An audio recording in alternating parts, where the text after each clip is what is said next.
సేవలు అందించే లక్ష్యంతో అంబేద్కర్ కోనసీమ జిల్లా కొత్తపేటలో శ్రీ వెంకట సందీప్ ఐ క్లినిక్ ఆధ్వర్యంలో మెడికల్ క్యాంప్ నిర్వహించారు. మెదడు, నరాలు, వెన్నుముక సమస్యలతో బాధపడుతున్న రోగులకు వైద్యులు పరీక్షలు చేసి పలు సూచనలు చేశారు. అదనంగా న్యూరోపతి సెన్సిటివిటీ టెస్టులు కూడా చేశారు. ఈ శిబిరాన్ని టీడీపీ యువ నాయకులు బండారు సంజీవ్ ప్రారంభించారు. గ్రామీణ ప్రాంతాల్లో ఇలాంటి ఉచిత వైద్య శిబిరాలు ఎంతో అవసరమని ఆయన అన్నారు. ఈ కార్యక్రమంలో బండారు చిట్టిబాబు, స్థానిక నాయకులు, గ్రామస్తులు పెద్ద ఎత్తున పాల్గొన్నారు.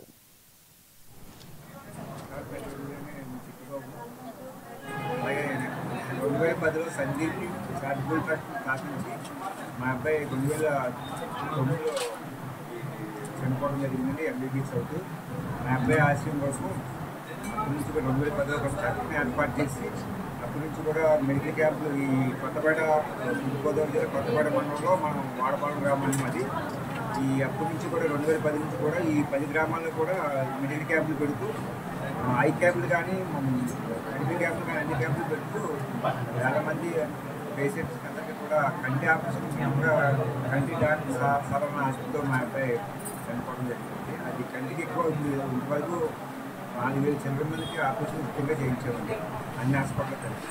అలాగే ఈ మిగతా ఈ ప్రెగ్నెన్సీ విద్యారండి, అలాగే ఫ్యామిలీ వాళ్ళకి, అలాగే ఆర్థోపెడిక్స్ మొత్తం అన్నీ కూడా ప్రతి నెల పెడుతున్నాం. అలాగే సంవత్సరానికి మెగా క్యాంపు 1000 మందికి ఉచితంగా మందులు వచ్చిన వాళ్ళకి భోజనాలు పెట్టమని జరుగుతుందండి. అలాగే ఈ బాలపరమేశ్వరరావు గారు ఈరోజు ఉచితంగా ఇప్పటికీ 100 మంది వచ్చారండి.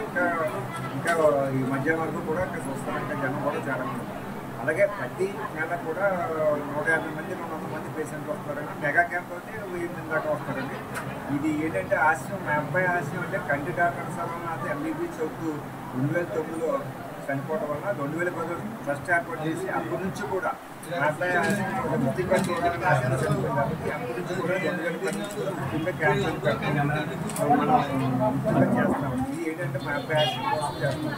ప్రస్తుతానికి అంటే దీంట్లో హ్యాపీగా ఉన్నాం. మా అబ్బాయి చనిపోయే కాకుండా దీంట్లో మనం ఈ క్యాంపుల వల్ల ఆనందం పొందుతున్నాం. మానసిక స్థితిని కూడా చాలా ఆనందం. దీంట్లో కూడా సేవ తీసుకోవాలి కూడా చాలా ఆనందంగా వచ్చి సేవ చేస్తారండి. మిగతా బయట ఏ హాస్పిటల్ కన్నా వాళ్ళ ఆపరేషన్ ఆపరేషన్ బయట తీసుకెళ్ళి దగ్గర తీసుకెళ్ళి దానికి ఉచితంగా ఆపరేషన్ డాక్టర్తో మాట్లాడి ఉచితంగా ఆపరేషన్ చేస్తాం. థ్యాంక్ యూ అండి. అందరికీ నమస్కారం.